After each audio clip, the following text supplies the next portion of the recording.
a reason. All my dreams come alive. Life is worth living with you. I made my decision. You lift me up, fill my eyes with wonder. Forever young in your love, this freedom's untainted. With you, the moment is wasted. See the sun now bursting through the clouds, black and white, turn to color all around. All is new in the Savior I am found. This is living now. This is living now.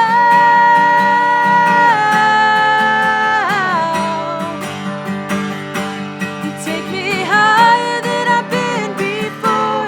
It's your perfect love that sees me soar. God, your freedom is an open door. You are everything I want and more.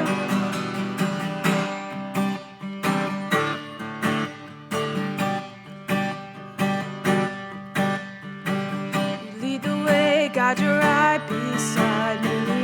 In your love, I'm complete. There's nothing like living with you. This life you created, I choose. See the sun now bursting through the clouds, black and white, turn to color all around. All is new in the Savior I am found. This is living now. This is living now.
Hi friends, welcome back to another week of 4FIVE6 online. I am super excited that you have decided to join us right here online.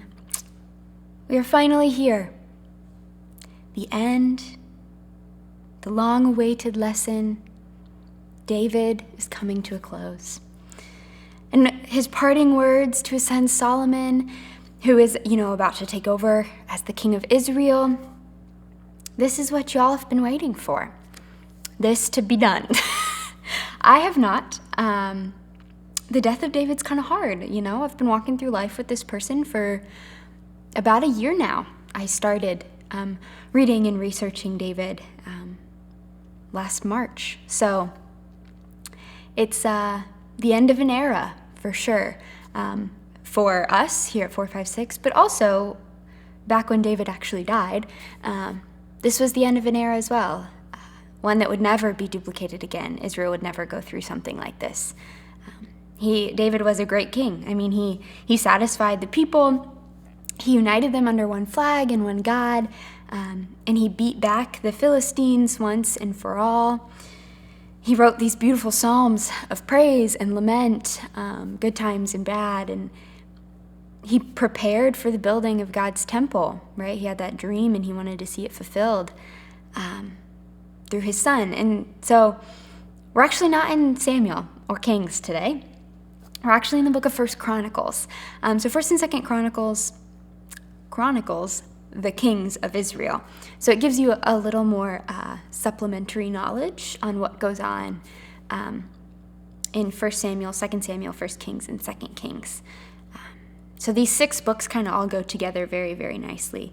But in 1 Chronicles, we get a really good look at just what David says to not only his people, right, the nation of Israel, but what he leaves his son Solomon with as well as he's about to take the throne. So 1 Chronicles, we are in chapter 28, verse 1. David summoned all the officials of Israel to Jerusalem, the leaders of the tribes, the commanders of the army divisions, the other generals and captains, the overseers of the royal property and livestock, the palace officials, the mighty men, and all the other brave warriors in the kingdom. David rose to his feet and he said, "My brothers and my people, it was my desire to build a temple where the ark of the Lord's covenant, God's footstool, could rest permanently. I made the necessary preparations for building it. But God said to me, 'You must not build a temple to honor my name, for you are a warrior and have shed much blood. Yet the Lord, the God of Israel, has chosen me from among all my father's family to be king over Israel forever. For he's chosen the tribe of Judah to rule, and from among the families of Judah he chose my father's family. And from among my father's sons the Lord was pleased to make me king over all Israel. And from among my sons, for the Lord has given me many, he chose Solomon to succeed me on the throne of Israel and to rule over the Lord's kingdom. He said to me, 'Your son Solomon will build my temple and its courtyards, for I have chosen him as my son, and I will be his father. And if he continues to obey my commands and regulations as he does now, I will make his kingdom last forever.' So now, with God as our witness, and in the sight of all Israel, the Lord's assembly, I give you this charge. Be careful to obey all the commands of the Lord your God, so that you may continue to possess this good land and leave it to your children as a permanent inheritance." So do you guys remember back in 2 Samuel chapter 7, David, he had wanted nothing more than to build God a house, a temple for God. But God told him it wasn't his job, that it was going to be Solomon's job to do. Well, it didn't stop David from planning and preparing for that temple to be built right. And so he spent the rest of his life doing all of this planning and designs and working out and storing up all of the materials that would be needed so that Solomon could build the temple in a way that honored God. David, he lived and he died with a frustrated and unfulfilled dream because he wanted nothing more than to build that temple. But God told him no, and David respected that. he let it go, and instead, David chose to focus on the other ways that God decided to bless him. He was never upset or disappointed, but he was grateful for all of the things that God did, that he chose David out of, all the people of Judah and out of all of the sons of his father. God chose David, and he looked at that as a blessing. And then God chose his son Solomon out of all of his kids to succeed him. And here in this passage, David is explaining all of that to the people, the things that went on behind the scenes that they didn't have any knowledge of. They weren't privy to the information. He's standing before, I'm sure, hundreds, if not thousands of people. And he's saying, hey, God, he didn't give me a yes. He didn't. When it came to the dream I had, I got a no. But he didn't just stop with a no and then just walk away, because that's not what God does. He gave me so many other things to replace the no, to replace the dream that I had had that he had denied. He filled it with other things. And I made the most of it. So this is David talking to his people who he's ruled for 40 years now. He's telling them, here's what I want you to do with the rest of your lives. Right? He says in verse 8, be careful to obey all the commands of the Lord your God. Keep living for God. Keep doing the things that he tells you to do. Be obedient, and life will be so good. He will bless you in ways you can't imagine. He'll bless your children in ways they can't imagine, and your children's children after them. Then he turns to Solomon, his son, and as a dad, David gives Solomon some life advice. So keep reading in verse 9. He says, Solomon, my son, learn to know the God of your ancestors intimately. Worship and serve him with your whole heart and a willing mind. For the Lord sees every heart and knows every plan and thought. And if you seek him, you will find him. But if you forsake him, he'll reject you forever. So take this seriously. The Lord has chosen you to build a temple as his sanctuary. So be strong and do the work. Solomon, the establishment of your kingdom is dependent upon one thing, and one thing only: your obedience to God. So take this seriously. And then, right, he tells him, hey, you gotta obey God. It's the only thing that will make this good, will make this last. So he then goes into these 3 really great ways that Solomon can do that. He says the first one is to know God. There are going to be things, right, as a king, as a person, just in general, there are things that are going to keep you busy, and they're going to keep you from being able to devote time to your relationship with God, getting to spend time knowing him intimately. But Solomon, you're not to let that happen. You're not to let the other things of life take priority over your relationship with God.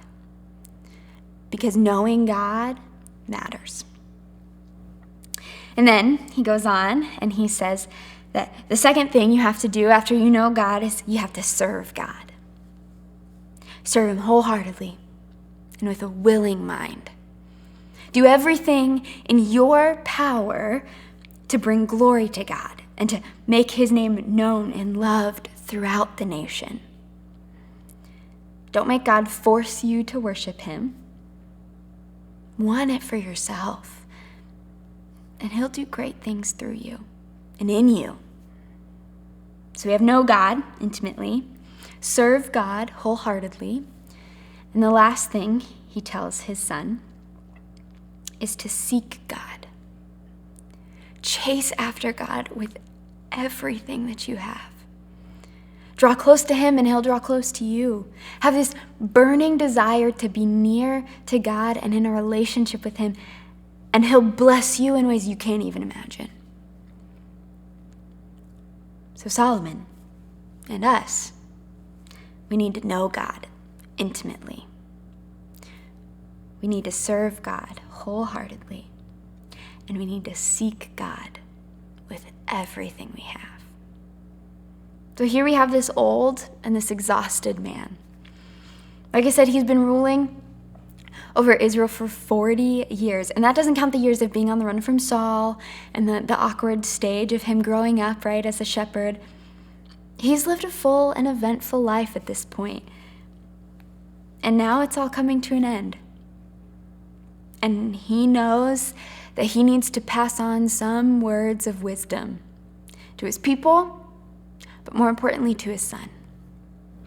And he chooses, of all of the things, to tell him the importance of a deep and intimate relationship with God.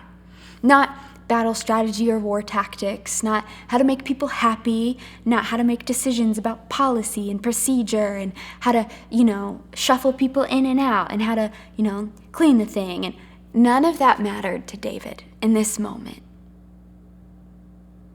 Because right now, at the end of the day, the only thing that actually matters is how to love God and love other people. Because, like I've said this entire time, David, he just gets it. He has a pulse on how God functions and sees the world. And he understands that your relationship with God, it trumps everything else. Everything else in your life can't compare to the importance of the intimacy of your relationship with God.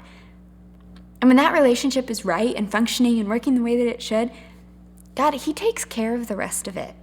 He fixes it. He figures it out for you. And the things that David told Solomon, we need to listen to them too. We need to get to know God more than we probably do. We need to serve him with a better attitude than we probably do sometimes. And we need to chase after and seek God with everything we have. Our whole life, right? Not just on a Sunday or Wednesday, every day. So, go. Know God, serve God, and seek God. And with that, the life of David comes to a close. So may the Lord bless you, keep you, cause his face to shine upon you, and give you peace. Next week, we will be back here, but we're going to start looking at Easter, because that is coming up very quickly. So join us next week, right here, same time, same place, and we'll start looking at Easter. I'll see you guys then.